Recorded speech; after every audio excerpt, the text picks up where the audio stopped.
Mulher virtuosa, quem achará?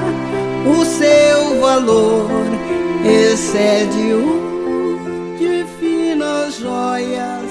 O coração do seu marido confia nela entre os juízes de sua... Bom dia, queridas ouvintes. Graças ao Senhor, mais um dia, desde setembro.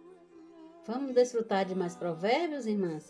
E o provérbio de hoje diz assim: quando te assentares a comer com um governador, atenta bem para aquele que está diante de ti. Mete uma faca à tua garganta, se és homem glutão. Misericórdia. Provérbios, capítulo 23, versículos 1 e 2. Temos como título hoje, nesse texto, Festas de Amor. Lembre-se bem que um político não convida ninguém para comer com ele sem interesses políticos. Não cobice os seus delicados manjares, porque são comidas enganadoras. São ocasiões para fazer acertos políticos, para fazer alianças diplomáticas. Não é, portanto, ambiente propício para saborear os requintes do bom gourmet. Enfim, não é lugar para exercitar a glutonaria. Na igreja primitiva, os santos praticavam comer juntos em banquetes de amor ou festas de amor ágape. Está em Judas 1:12. No início da vida da igreja em Jerusalém, todos os que creram estavam juntos e tinham tudo em comum.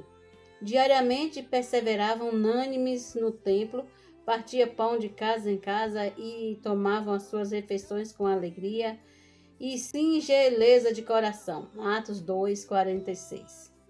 Nesse ambiente de amor, sem nenhum interesse pessoal, político ou financeiro, as refeições são tomadas com alegria e com singeleza. A vida da igreja é maravilhosa. Amém. Até amanhã com mais provérbios. Alimento diário. Série Vida e Edificação. Autoria: Pedro Dong. Leitura: Giovana Maria Ramos Coutinho.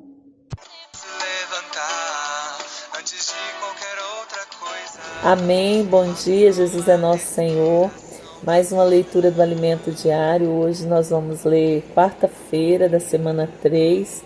E a leitura bíblica está baseada em Êxodo 4, 10, 13, Atos 2, 22, 24, Romanos 7, 6 e 2 Coríntios 1, 9. E o ler com oração está em Atos 4, 4, que diz: muitos, porém, dos que ouviram a palavra a aceitaram, subindo o número de homens a quase 5.000. Ó Senhor Jesus. O título dessa leitura é A Pregação Ousada do Apóstolo Pedro. Amém. A pregação ousada do apóstolo Pedro. Começa assim: sem a cruz não há a atuação do Espírito Santo, nem da palavra dos apóstolos, nem milagres ou sinais realizados por meio da igreja. Não há a vida do novo homem e a novidade de vida ou do Espírito. Graças a Deus por esse marco maravilhoso que é a cruz. Ela é essencial. Ela trouxe a dispensação do Espírito e milagres têm acontecido. Não é só uma questão de não se praticar mais a lei. Não andamos mais na caducidade da letra, porque agora que temos o caminho da fé, todos os dias há novidade de vida, conforme está em Romanos 7, 6. Pedro foi muito ousado ao pregar aos judeus no início da igreja em Jerusalém. Ele constantemente os lembrava de que Jesus era o homem enviado e aprovado por Deus, que realizava sinais, milagres e prodígios por intermédio do Pai, mas que o povo de Israel o havia desprezado, conforme está em Atos 2:22. Pedro se dirigia principalmente aos líderes judeus, dizendo que eles mataram Jesus, o enviado de Deus a seu povo. A este, Deus ressuscitou, rompendo os grilhões da morte, porquanto não era possível fosse ele retido por ela. Pedro não tinha meias palavras, mas falava ousadamente a respeito da morte e ressurreição de Cristo, da nova dispensação do Espírito. No capítulo 3 de Atos, temos ainda as seguintes palavras de Pedro: o Deus de Abraão, de Isaque e de Jacó, o Deus de nossos pais, glorificou o seu servo Jesus, a quem vós traístes e negastes perante Pilatos, quando este havia decidido soltá-lo. Vós, porém, negastes o santo e o justo, e pedistes que vos concedesse um homicida. Desarte matastes o autor da vida, a quem Deus ressuscitou dentre os mortos, do que nós somos testemunhas. Pela fé em o nome de Jesus, é que esse mesmo nome fortaleceu a este homem que agora vedes e reconheceis. Mesmo nome fortaleceu a este homem que agora vedes e reconheceis. Isso é Pedro falando, né? Ó Senhor Jesus, sim, a fé que vem por meio de Jesus deu a este saúde perfeita na presença de todos vós. Capítulo Atos 3, né? Versículos do 13 ao 16. Né? E aqui Pedro precisou realmente ser bem incisivo com o povo judeu, né? Aí aqui continua: depois destas palavras, prenderam Pedro no cárcere. Porém, muitos dos que ouviram a palavra creram em Jesus, subindo o número de homens a quase 5.000. Ó Senhor Jesus, que maravilha, né? Vale a pena ser absoluto pelo Senhor. Atos 4:3-4 registra tudo isso. O marco da cruz indica o início da dispensação da fé, onde não há mais lugar para a capacidade humana.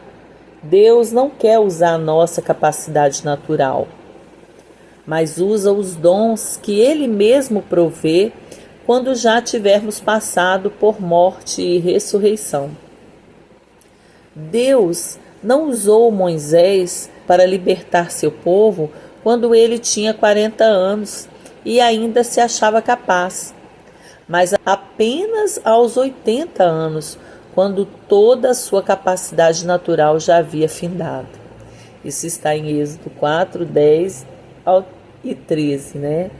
Aqui a gente vê que Pedro mostra, né, que não é pela capacidade natural, mas quando toca aqui em Moisés, ele já tinha 80 anos quando o Senhor usou para libertar o seu povo, né? Não confiemos na carne, em nosso conhecimento ou talentos naturais, mas confiemos somente na palavra e no Espírito. Isso está em 2 Coríntios 1:9. A igreja tem saído às ruas para pregar o Evangelho porque o Espírito quer realizar essa obra. O Senhor deseja nos usar para isso. Todos os irmãos e irmãs podem ter suas próprias experiências na obra do Senhor. Quem não consegue sair às ruas pode atuar em outros serviços na igreja, mas que ninguém deixe de participar. Nesta nova fase da dispensação do Espírito, passaremos a viver em novidade de vida. Você e eu podemos pensar que já tem muitos problemas em casa, né? Que sua carga horária já é pesada demais para carregar. Mas o Senhor Jesus diz: vinde a mim, ó todos os que estáis cansados e sobrecarregados, e eu vos aliviarei. Tomai sobre vós o meu jugo e aprendei de mim, porque sou manso e humilde de coração, e achareis descanso para a vossa alma, porque o meu jugo é suave e o meu fardo é leve. Isso está em Mateus 11:28-30. Tomemos o jugo do Senhor, e Ele aliviará os nossos. Aleluia! O Senhor nos tem dado várias ferramentas para que participemos da pregação do Evangelho, tais como Vem Ver, a Casa de Adolescentes Rede de Cuidado, Missão Família. Você e eu podemos conversar pelo celular com alguém que nós conhecemos, que provavelmente vai chorar e dizer que Deus o enviou justamente quando ele mais necessitava, quando não tinha mais a quem apelar. Essa é a ação do Espírito Santo. Quando tomamos o jugo do Senhor, encontramos descanso. Vamos provar o Senhor nisso, amém? Então aqui, nos encoraja a não confiar na nossa própria capacidade, mas de fato estar na dependência do Senhor, utilizando as ferramentas que o Senhor nos deu para a pregação do Evangelho, tomando o jugo do Senhor, que é leve e suave, e Ele nos aliviará.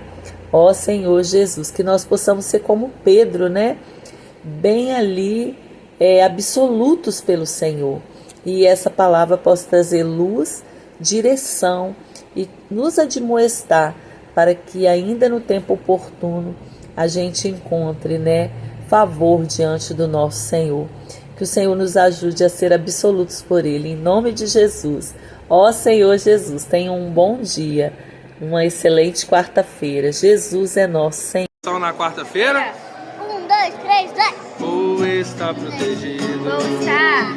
Vou estar protegido. Vou estar. Orando sempre ao Senhor. Vou estar protegido. Vou estar. Vou estar protegido. Vou estar. Orando sempre ao Senhor. Vou estar protegido. Vou estar. Vou estar protegido. Vou estar. Orando sempre ao Senhor. Amém. Bom dia, queridas irmãs. Jesus é o Senhor. Estamos iniciando mais uma leitura bíblica do programa Mães Amorosas. Quero falar para você valorizar cada palavra, porque o alimento diário que nós temos lido, ele abre a Bíblia para nós, E nós estamos lendo Gálatas, E a irmã Lene vai começar a ler Gálatas amanhã. Então você tem que juntar as duas coisas. O alimento diário que está sendo lido, mais a Bíblia, tá? Aí você vai ter uma compreensão clara sobre a palavra do Senhor, amém? Então, dando essa dica para você, começamos Gálatas amanhã, tá? E o alimento diário é Gálatas também. Então, vamos unir as duas coisas aí para desfrutarmos mais do Senhor, tá bom? E hoje nós vamos falar sobre Isaías capítulo 6, uma visão que Isaías teve e o seu chamado, Então, vamos lá? Abra sua Bíblia em Isaías, capítulo 6, versículo 1. No ano da morte do rei Uzias, eu vi o Senhor assentado sobre um alto e sublime trono, e as abas de suas vestes enchiam o templo. Serafins estavam por cima dele. Cada um tinha 6 asas, com 2 cobria o rosto, com 2 cobria os pés, e com 2 voava. E clamavam uns para os outros, dizendo: Santo, Santo, Santo é o Senhor dos exércitos, toda a terra está cheia da sua glória. Os umbrais das portas se moveram com a voz do que clamava, e o templo se encheu de fumaça. Então eu disse: ai de mim, estou perdido, porque sou homem de lábios impuros e habito no meio de um povo de lábios impuros, e os meus olhos viram o Rei, o Senhor dos exércitos. Então, um dos serafins voou para mim, trazendo na mão uma brasa viva que havia tirado do altar com uma pinça. Com a brasa, tocou a minha boca e disse: eis que esta brasa tocou os seus lábios. A sua iniquidade foi tirada e o seu pecado perdoado. Depois disto, ouvi a voz do Senhor que dizia: a quem enviarei? E quem há de ir por nós? Eu respondi: eis-me aqui, envia-me a mim. Então ele disse: vá e diga a este povo: ouçam, ouçam, mas sem entender. Vejam, vejam, mas sem perceber. Torne insensível o coração deste povo, endureça-lhe os ouvidos e feche os olhos deles, para que não venham a ver com os olhos, ouvir com os ouvidos e entender com o coração e se convertam e sejam curados. Então eu perguntei: até quando, Senhor? Ele respondeu: até que as cidades estejam em ruínas e fiquem sem habitantes, as casas fiquem sem moradores e a terra esteja em ruína devastada. E o Senhor afaste dela o povo, no meio da terra sejam muitos os lugares abandonados. Mas se ainda ficar a 10ª parte dela, tornará a ser destruída, como o terebinto e como o carvalho, dos quais, depois de derrubados, ainda fica o toco. Assim, a santa semente será o seu toco. Haverá aqui uma grande destruição, né, em Jerusalém. E o Senhor está avisando o povo por intermédio de Isaías. Isaías, então, tem uma visão, né, dos serafins, e um deles coloca brasa viva na boca de Isaías, porque quando o Senhor envia Isaías para ser profeta, para ser boca de Deus, né, para o povo, ele se sente indigno. Então ele diz: minha boca é impura. Então o serafim vem com uma brasa e purifica a boca de Isaías para que ele possa profetizar, né? Então, nos estudos que nós fizemos, né, sobre a palavra, a partir dessa visão começa a servir oficialmente o Senhor como profeta. Então, hoje nós também já fomos lavados, né? Já fomos limpos. E hoje nós, que recebemos o Senhor, podemos falar, né? Pregar o Evangelho, né? A gente pode pregar o Evangelho, por quê? Porque o Senhor já nos purificou e os nossos lábios estão puros para falar do Senhor Jesus, né? Levar as boas novas para as pessoas, né? Então, todos nós podemos servir, né? Muitas vezes a gente acha assim: eu não consigo, eu não posso, mas todos nós que fomos salvos temos esse chamamento aí, né? De pregar o Evangelho, né? Então, servir ao Senhor requer santidade, né?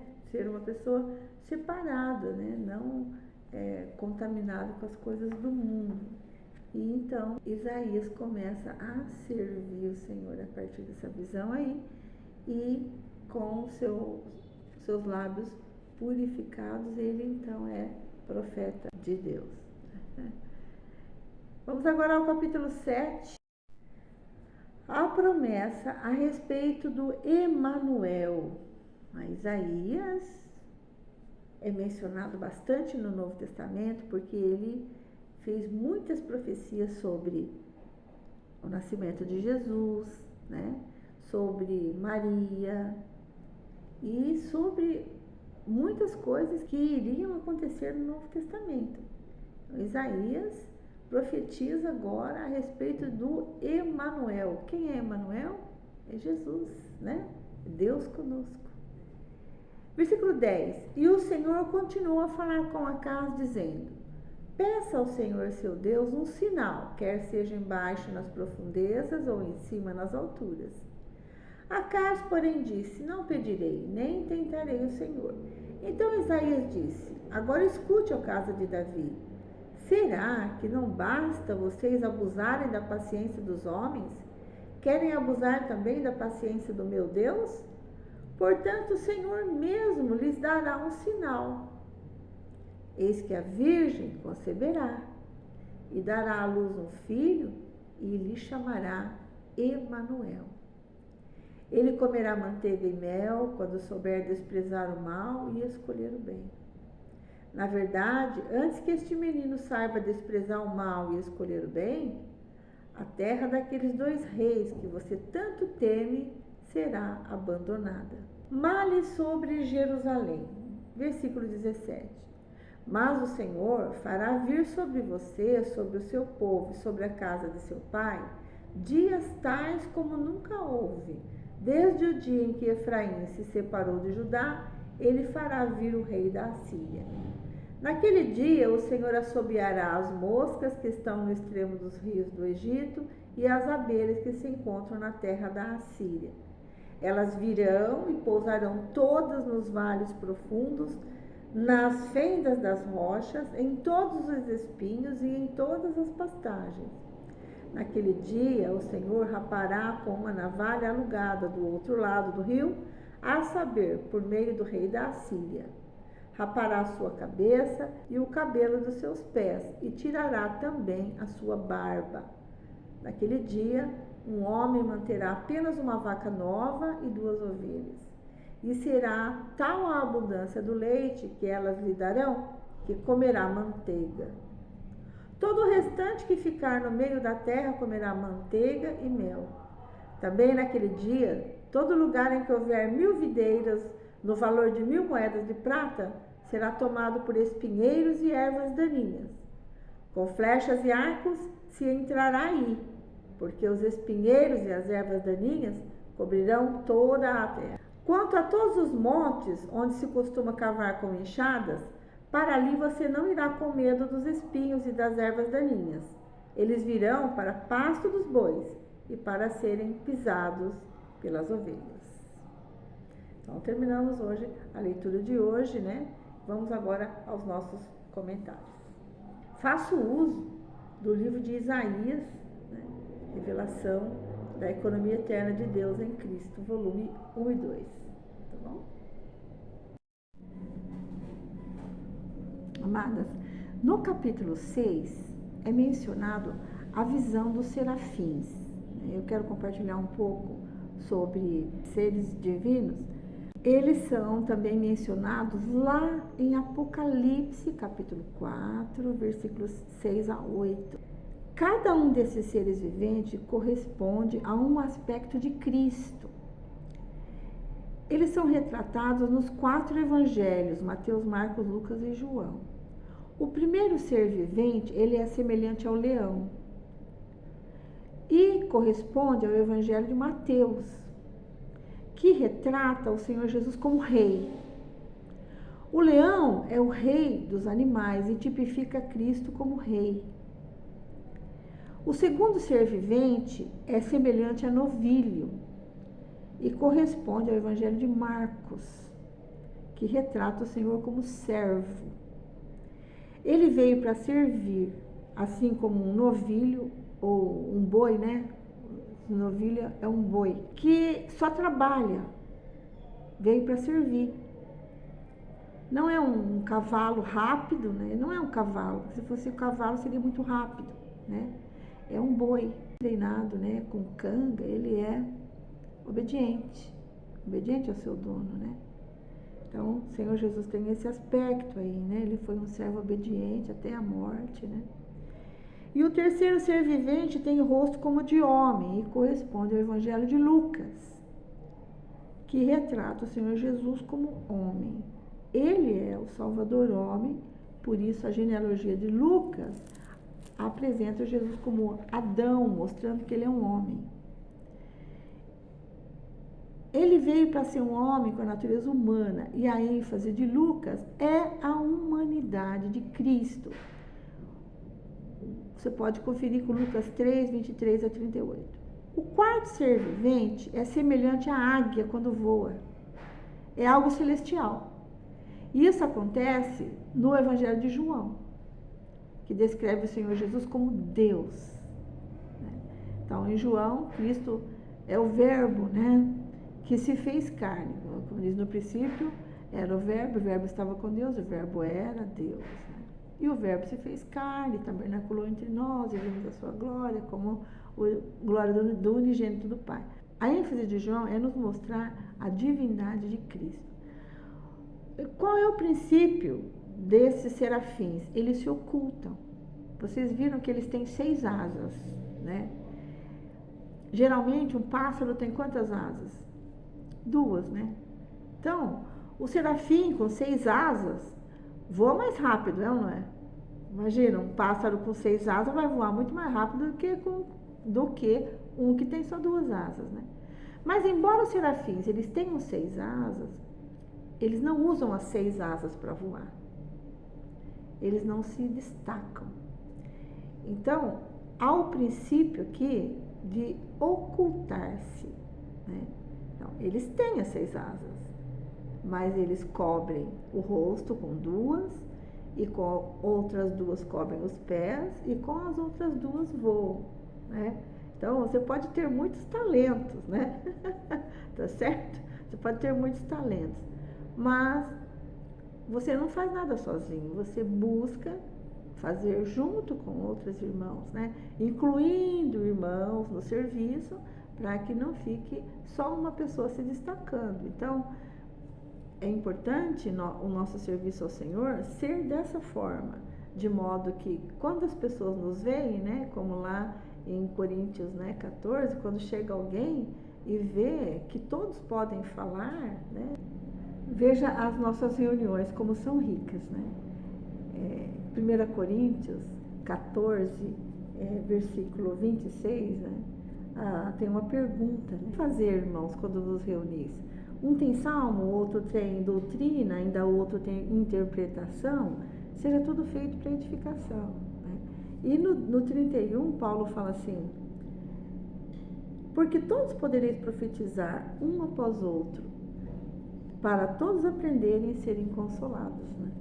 Então, há uma harmonia, né? Não é só uma pessoa falando, são várias pessoas falando, né? E todos podem falar daquele Cristo que nós experimentamos, né? Daquilo que a gente desfrutou.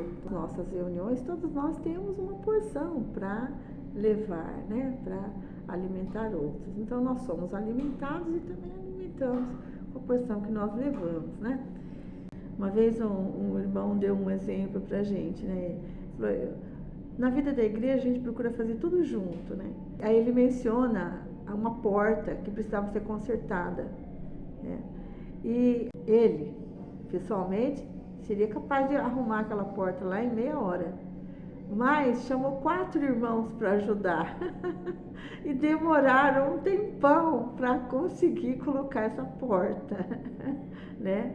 Mas o princípio na vida da igreja é assim, fazer tudo com outros irmãos, né? Amém? Ó Senhor Jesus. Então, esses serafins, eles também tipificam Cristo. E na vida da igreja, todos nós temos Cristo, né? E todos nós podemos e devemos servir na igreja com Cristo, em Cristo. Amém? Muito bom. E assim a edificação, né? A gente cresce. Ou seja, a igreja cresce, né? Amém. Então, Isaías começa a servir após ter essa visão, né?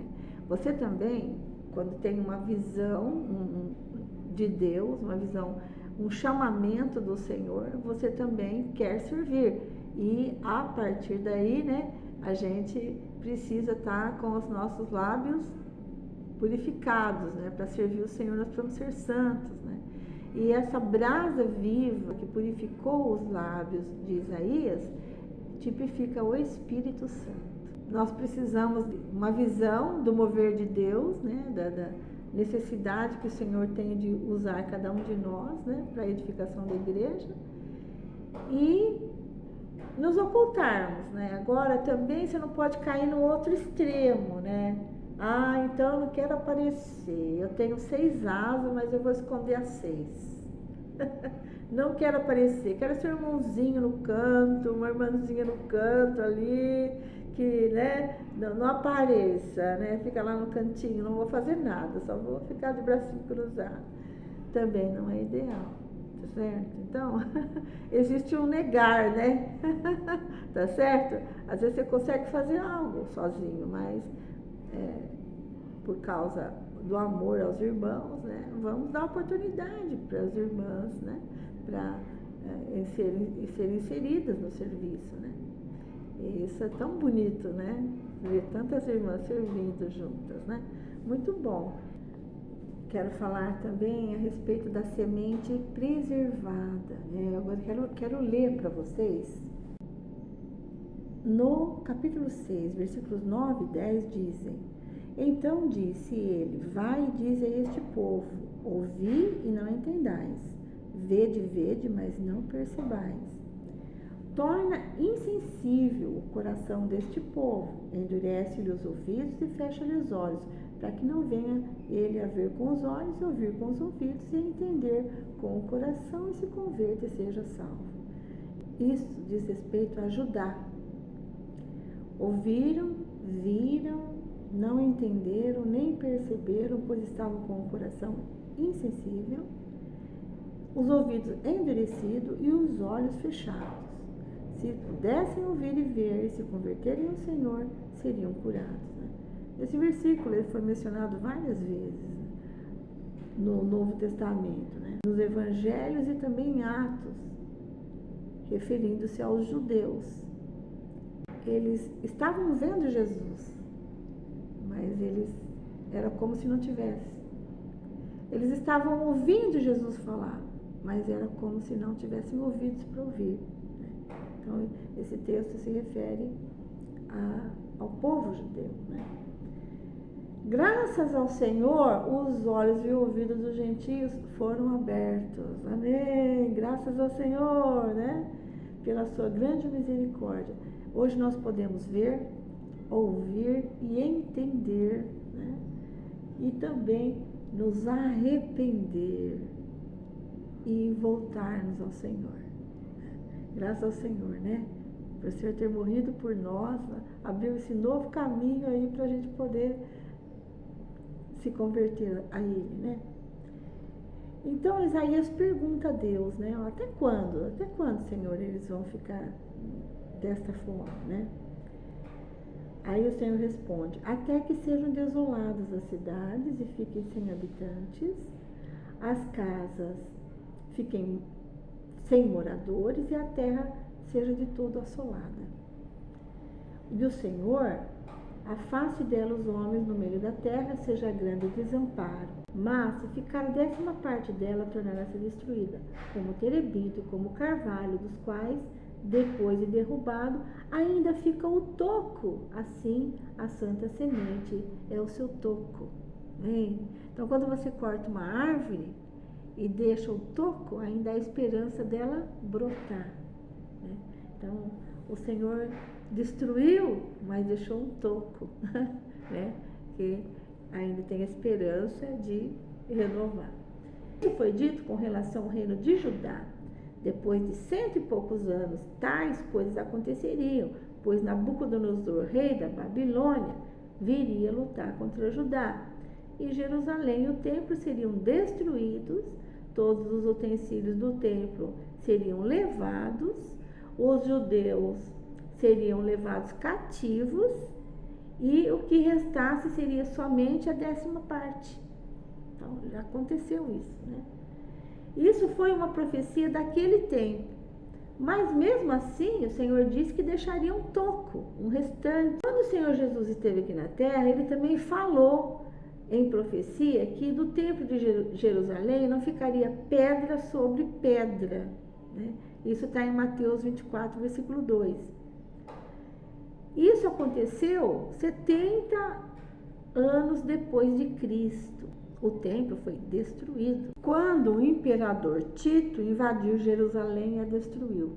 O templo material foi destruído, mas o templo espiritual foi edificado. Certo? Porque a igreja foi edificada. O Senhor gerou a igreja e ela foi edificada. Né? Ninguém consegue destruir a semente santa. Deus deixou um restante do seu povo de Israel que ficará até a segunda vinda de Cristo. Então, eles vão se arrepender. E eles vão reconhecer que Jesus é o Messias. E o Senhor vai vir para salvá-los. Senhor descerá dos ares e pisará sobre o monte das oliveiras, e esse monte se fenderá em dois, e pela fenda fugirá o povo de Israel dos exércitos do anticristo. Deus ainda os agraciará para que no reino milenar fiquem na parte terrena como sacerdotes para ensinar as nações a servir ao Senhor. Graças ao Senhor, Ele deixa um restante de seu povo como santa semente. Então, que visão maravilhosa que Isaías teve, né? A partir daí, ele serviu ao Senhor. Você quer ser como Isaías, que teve uma visão e serviu ao Senhor? Então, a nós, para edificarmos a igreja juntos. Amém? Jesus é o Senhor. Muita coisa para compartilhar, irmãs, mas nós vamos ficar por aqui, né? O Senhor certamente vai nos dar outras oportunidades para mais comunhão. Então, até amanhã, se Deus quiser, fica com a gente, que a irmã Lene está chegando aí para falar sobre Salmos, Romanos, Coríntios, e não percam Gálatas, tá bom? Tchau, tchau. Bom dia, irmã Vera. Graças ao Senhor. Continuando a leitura bíblica pelo roteiro anual, vamos ler Salmos, capítulo 54, Provérbios, capítulo 23, versículos 1 ao 3, e a segunda carta de Paulo aos Coríntios, capítulo 12, a partir do versículo 14, e vamos ler também o capítulo 13, iniciando com os Salmos, que diz assim: oração pedindo a ajuda de Deus. Versículo 1. Ó Deus, salva-me pelo teu nome e faz-me justiça pelo teu poder. Escuta, ó Deus, a minha oração, dá ouvidos às palavras da minha boca, pois contra mim se levantam os insolentes e os violentos procuram tirar minha vida. Eles não têm Deus diante de si. Eis que Deus é o meu ajudador, o Senhor é quem me sustenta a vida. Ele retribuirá o mal aos meus inimigos. Por tua fidelidade acaba com eles. Eu te oferecerei sacrifícios voluntariamente. Louvarei o teu nome, ó Senhor, porque é bom. Pois ele me livrou de todas as minhas aflições, e os meus olhos viram a ruína dos meus inimigos. Agora vamos ver os provérbios, o capítulo 23, e o versículos de 1 a 3. Fala assim: quando você se assentar para comer com o governador, leve bem em conta quem está diante de você. Encoste uma faca na sua própria garganta, se você é glutão. Não cobice os pratos deliciosos que ele serve, porque essa comida é enganadora. Agora, vamos ler a segunda carta de Paulo aos Coríntios, capítulo 12, a partir do versículo 14. Paulo deseja visitá-los. Eis que pela terceira vez estou muito pronto para visitá-los e não serei um peso para vocês, pois não estou interessado nos bens de vocês, e sim em vocês mesmos.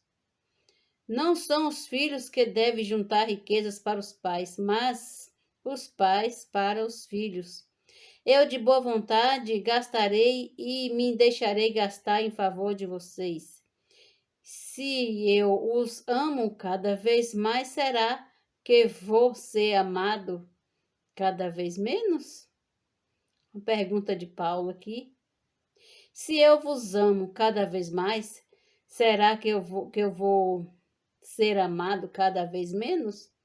Seja como for, eu não fui um peso para vocês. No entanto, sendo astuto, eu os aprendi com astúcia. Será que eu explorei vocês por meio de alguém que lhes enviei?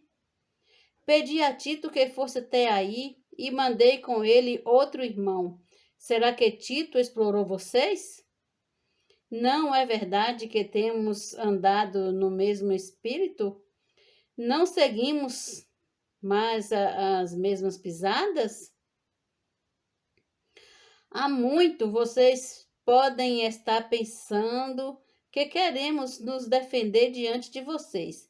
Falamos em Cristo diante de Deus, e tudo isto, meus amados, é para a edificação de vocês. Pois tenho receio de que, indo até aí, eu não os encontre na forma em que gostaria de encontrá-los, e que vocês também me achem diferente do que esperavam, e que haja entre vocês briga, inveja, ira, egoísmo, difamação, intriga, orgulho e tumulto. Tenho receio de que, indo outra vez, o meu Deus me humilhe diante de vocês e eu venha a chorar por muitos que, no passado, pecaram e não se arrependeram da impureza, da imoralidade sexual e da libertinagem que praticaram. Capítulo 13. Vamos ler o capítulo todinho. Hoje vamos encerrar a segunda carta de Paulo aos Coríntios. Conselhos finais. Esta é a terceira vez que vou visitá-los. Por boca de 2 ou 3 testemunhas, toda questão será decidida. Já o disse anteriormente e digo de novo, como fiz quando estive presente pela segunda vez. Mas agora, estando ausente, digo aos que no passado pecaram e a todos os demais. Se eu for outra vez, não os pouparei, visto que vocês buscam provas de que Cristo fala em mim. Ele não é fraco quando trata com vocês, pelo contrário, é poderoso entre vocês. Porque, de fato, fui crucificado em fraqueza, mas vive pelo poder de Deus. Porque nós também somos fracos nele, mas viveremos com ele pelo poder de Deus para o bem de vocês. Examinem-se para ver se realmente estão na fé. Provem a si mesmos. Ou não reconhecem que Jesus Cristo está em vocês? A não ser que já tenham sido reprovados. Mas espero que reconheçam que nós não fomos reprovados. Estamos orando a Deus para que vocês não façam mal algum, mas para que simplesmente pareça que nós fomos aprovados, mas que vocês façam bem, mesmo que pareça que nós fomos reprovados. Porque nada podemos contra a verdade, senão a favor da verdade. Porque nos alegramos quando nós estamos fracos e vocês estão fortes. E a nossa oração é esta, que vocês sejam aperfeiçoados. Portanto, escrevo estas coisas estando ausente, para que, estando presente, não venha a usar de rigor, segundo a autoridade que o Senhor me deu para edificação e não para a destruição. Saudações. Quanto ao mais, irmãos, a Deus, procurem aperfeiçoar-se, consolem uns aos outros. Tenham o mesmo modo de pensar, vivam em paz. E o Deus de amor e de paz estará com vocês. Saúdem uns aos outros com um beijo santo. Todos os santos mandam saudações. Agora a bênção. A graça do Senhor Jesus Cristo e o amor de Deus e a comunhão do Espírito Santo estejam com todos vocês. Amém. Amanhã vamos dar início a outra carta de Paulo, mas agora para os Gálatas. Amanhã, se Deus quiser, estaremos de volta com mais uma leitura bíblica. Bom dia!